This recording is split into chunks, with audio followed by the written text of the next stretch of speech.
You're too accessible, too readable, too eager to please. You walk into a room and your body language screams for approval. You smile when nothing is funny. You nod when you disagree. You fill the silence with nervous chatter because the weight of the quiet makes you feel small. And the world sees this. People are predators by nature. They don't need to be evil to smell weakness. They just need to be human. When they sense that you crave their validation, they instinctively lose respect for you. They put you in a box, the box of the nice guy, the box of the safe person, the box of the servant. And once you are in that box, you are harmless, and harmless men are ignored. But there is a different kind of presence, a presence that doesn't ask for attention, yet commands it. A confidence so absolute, so heavy, that it terrifies people. Not because it is violent, but because it is unrecognizable. It is the confidence of a man who has no need for the tribe's approval because he has built his own kingdom. Machiavelli knew this secret. He whispered it to princes and kings in the shadows of Italian courts. He knew that to rule, one must not seek to be loved. Love is fickle. Love is given by choice. But fear, respect born of awe, that is a chain that no one breaks. Today we are not talking about self-esteem. We are not talking about thinking positive. We are performing an autopsy on your current personality, cutting out the weak tissue and stitching in the mindset of a ruler. You are going to learn how to become psychologically terrifying, but be warned. Once you cross this line, you cannot go back. People will treat you differently. The warmth of being one of the guys will vanish, replaced by the distance of respect. If you prefer the comfort of being overlooked, leave now. But if you are ready to be the one who moves the pieces rather than the one being moved, listen closely. Here is the incomplete loop. The reason you feel weak is not because you lack strength. It is because you are leaking power. You are bleeding authority in 7 distinct ways every single day. Stop the bleeding and the pressure builds. When the pressure builds, you become a force. Let's begin the surgery. The first law, kill the nice guy. You have been programmed with a lie. From the time you were a child, you were told that if you are nice, the world will be nice back. That if you are polite, you will be rewarded. That if you follow the rules, you will be safe. Look at your life.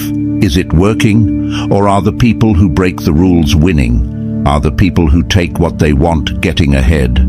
Machiavelli wrote, "A man who wishes to make a profession of goodness in everything must necessarily come to grief among so many who are not good."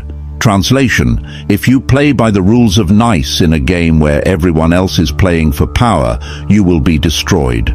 Nice is a survival strategy for the weak. It is a plea for mercy. It says, "I will not hurt you. Please do not hurt me." It is submission before the conflict has even started. Terrifying confidence begins when you replace nice with civil. There is a difference. Civility is a choice. It is a code of conduct you impose on yourself because you are disciplined. Niceness is a reflex. It is a fawn response to avoid conflict. The man who terrifies is civil. He holds the door open. He speaks calmly. He uses manners. But behind his eyes there is a wall. He is not doing it to get you to like him. He is doing it because he holds himself to a standard. If you cross him, the civility vanishes, not into rage, but into ice. When you stop trying to be liked, you become unpredictable. And unpredictability is the root of psychological terror. Think of the boss who is always yelling. He is annoying but not scary. You know what he wants. He wants to vent.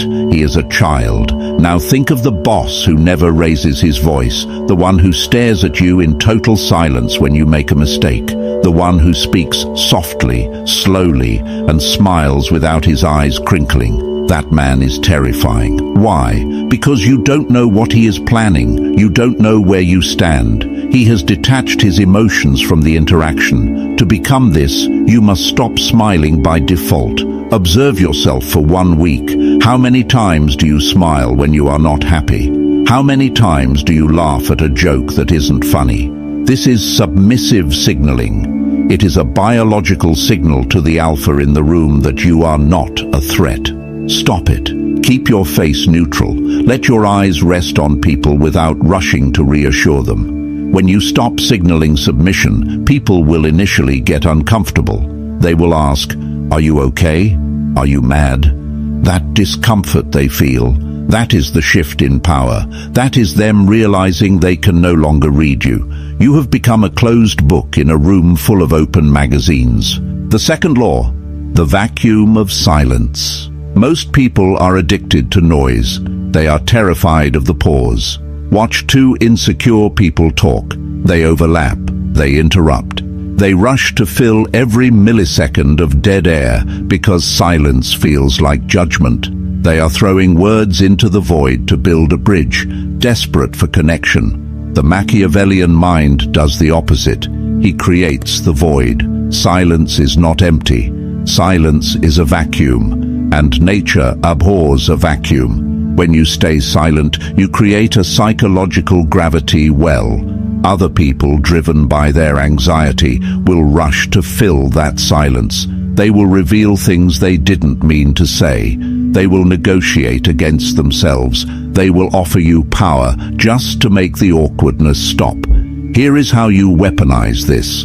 When someone asks you a question, do not answer immediately. Wait 1 second, 2 seconds, 3 seconds. Look at them. Maintain eye contact. Then answer. In those 3 seconds, their brain goes into overdrive. Did I offend him? Is the question stupid? What is he thinking? You have destabilized their certainty before you have uttered a single word. When you do speak, speak slower. Fast talking is a sign of anxiety. It signals that you are afraid you will be interrupted, or that you don't think your time is valuable enough to claim. Slow talking signals that you expect to be heard. It signals that you have nowhere else you'd rather be, and no one you fear. Imagine a king issuing a decree. Does he rush? Does he stumble? No.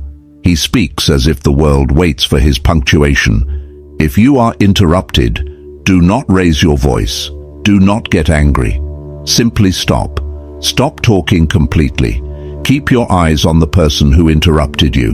Let the silence hang. Let the room feel the rudeness of their interruption. Usually they will stumble, apologize, or trail off. Then you continue at the exact same volume from the exact same spot. You did not fight for the floor. You simply showed them that you own it. The third law, starve the golden calf. The golden calf is external validation. It is the idol you worship every time you check your phone for likes, every time you fish for a compliment, every time you explain yourself to someone who doesn't matter. You cannot have terrifying confidence if you're addicted to approval. If I can control your self-esteem by giving you a compliment, I own you. If I can destroy your day by giving you an insult, I own you. You are a puppet, and your emotions are the strings. To terrify, you must cut the strings. You must reach a point of emotional zero. This doesn't mean you are a robot. It means your self-perception is an internal fortress. It is closed to the public. If someone calls you a genius, you think, I know what I am. If someone calls you a fool, you think, I know what I am. Neither statement moves the needle. When you meet someone who doesn't need you to like them, it is disturbing. We are used to the social barter system. I validate you, you validate me. When you opt out of that transaction, you become a glitch in the matrix. People will try harder to impress you. They will try to provoke you to get a reaction, and this is the test.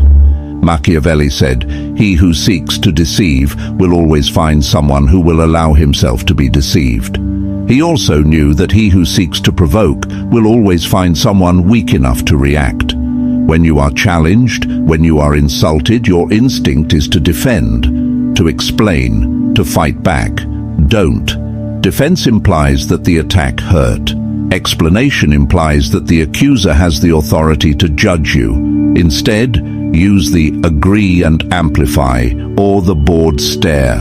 If someone says, "You're arrogant," The insecure man argues, "No, I'm not, I'm just confident." The dangerous man says, "I've been called worse by better people." Or he simply says, "Okay," and goes back to work. By refusing to defend yourself, you render their weapon useless. You show them that their opinion of you has zero currency in your world. There is nothing more terrifying to a narcissist or a bully than a victim who is simply bored by them. The fourth law, posture of the apex. Your mind leads your body, but your body also hacks your mind. You cannot feel like a ruler if you are curled up like a shrimp. You cannot feel dangerous if you are shrinking to take up less space. Look at how you are sitting right now. Are your legs crossed tight? Are your shoulders hunched? Is your head down? Expand. The Machiavellian stance is open. It exposes the vital organs. This sounds counterintuitive. In a fight, you protect your vitals. But in social dynamics, exposing your chest and stomach signals a lack of fear. It signals, "I am not afraid of you. I don't need to shield myself." Take up space. Put your arm on the empty chair next to you. Spread your legs. When you stand, stand with weight on both feet, grounded. And the eyes. The eyes are the weapon. Most people have scanning eyes. They dart around the room, checking exits, checking faces, looking for threats or friends. This is prey behavior. A deer scans. A rabbit scans, a lion focuses. Train your eyes to move slowly. When you look at something, look at it. Lock on. Absorb the data. When you move your gaze, move it smoothly to the next target. When you walk, do not deviate. Have you ever walked down a hallway and done the little dance with someone coming the other way? You go left, they go left. You apologize. You shrink. The dangerous man picks a line and walks it. He doesn't look at the person's face, he looks past them, at where he is going. Physics and psychology agree, the object with the most momentum wins. When you walk with absolute purpose, people will instinctively move out of your way. They will feel the wave of your intention, and they will part like the Red Sea. It is not arrogance, it is vector. You have a destination, they do not. Therefore, you win the space. The fifth law, the withdrawal of supply. We live in an economy of attention. Attention is the currency. The mistake you make is giving your currency away for free. You are always available. You answer texts instantly. You say yes to every invite. You stay late at parties even when you are bored. Supply and demand. If you are always there, your value is zero. Machiavelli advised the prince to be seen but to keep his distance. Familiarity breeds contempt. If you want to terrify people with your importance, you must become scarce. You must be willing to walk away. In every negotiation, in every relationship, in every interaction, the person who is most willing to walk away holds 100% of the power. If you are afraid to lose the girl, she owns you. If you are afraid to lose the job, the boss owns you. If you are afraid to lose the friend owns you. You must practice the art of the exit. Leave the party while it is still fun. Leave the conversation while it is still interesting. Hang up the phone first. Create an incomplete loop in their minds. When you leave before they are done with you, you create a hunger. They wonder, where is he going? What is he doing? Is he meeting someone better? You become a mystery, and mystery is the breeding ground of attraction and fear. Do not explain your absence. I have to go. Why? I have things to do. That is enough. The weak man gives an itinerary. Oh, I have to go feed my cat and then catch up on laundry. Boring, mundane, human. The dangerous man just vanishes into his purpose. This applies to your emotional availability too. Do not dump your trauma on people you just met. Do not tell everyone your weaknesses. Keep your cards against your chest. In a world of oversharing, the man who keeps his secrets is the man who holds the cards. The sixth law, competence is the only real confidence. Everything we have discussed so far, posture, silence, withdrawal, these are the tactics. But tactics without foundation are just manipulation. And eventually manipulation collapses. To be truly confident, to be truly terrifying, You must be dangerous. And I don't mean physically violent, though being physically fit helps. I mean you must be competent. You must be good at what you do. Machiavelli didn't just tell the prince to act like a king. He told him to study war, to study history, to understand the terrain. If you are incompetent, your silence isn't mysterious, it's confusing. Your staring isn't intense, it's creepy. You need to build a stack of proof. Your brain is not stupid. It knows if you are a loser. You can look in the mirror and say affirmations all day, but if you haven't achieved anything, your brain will whisper, "You are a liar." Confidence comes from the undeniable evidence of your own capability. It comes from doing hard things. It comes from keeping promises to yourself. When you know that you can solve the problem, you don't need to panic. The surgeon doesn't panic when the patient bleeds. He goes to work. He is calm because he is competent. If you want to terrify people, become the best in the room at something. It could be your job. It could be your ability to listen. It could be your ability to analyze a situation. When you speak, you must be right. Or at least, you must be thoughtful. Machiavelli warned that a prince who relies on the advice of others is easily overthrown. You must have your own mind. You must read. You must think. You must challenge your own biases. When you combine high competence with high silence, you become a monolith. People know that when you do speak, it will be the solution. They look to you in a crisis, and that is the ultimate form of dominance. Not the one who shouts the loudest, but the one everyone looks at when the building is on fire. The seventh law, the willingness to be the villain. Here is the final hurdle, the one that trips everyone up. You are afraid of being the bad guy. You are afraid that if you set a boundary, people will call you selfish. You are afraid that if you say no, people will call you rude. You are afraid that if you succeed, people will call you arrogant. Let them. To be a ruler of your own life, you must accept that in someone else's story, you will be the villain. You cannot prioritize your own life without disappointing others. It is mathematically impossible. If you work on your business, you disappoint your drinking buddies. If you save your money, you disappoint the people who want to spend it. If you choose your self-respect, you disappoint the people who used to walk all over you. Machiavelli wrote, "It is necessary for a prince wishing to hold his own to know how to do wrong and to make use of it, or not, according to necessity." He isn't saying be evil. He is saying be willing to be disliked for the right reasons. The terrifying man accepts his role. He doesn't try to convince the parasite that he is a good host. He just removes the parasite. When you stop fearing the label of selfish, you become free. Can you help me move this weekend? No. Wow, you're selfish. If that's how you see it, end of discussion. You do not owe the world your time. You do not owe the world your energy. You owe your potential the right conditions to grow. If protecting your peace makes you a villain in the eyes of the chaotic, then wear the black hat with pride. The moment you accept that you don't need to be the hero in everyone else's movie is the moment you become the director of your own. So, how do you put this together? How do you walk out of your door tomorrow morning as a different animal? You don't do it all at once. You do it by shifting the geometry of your interactions. Tomorrow, walk slower.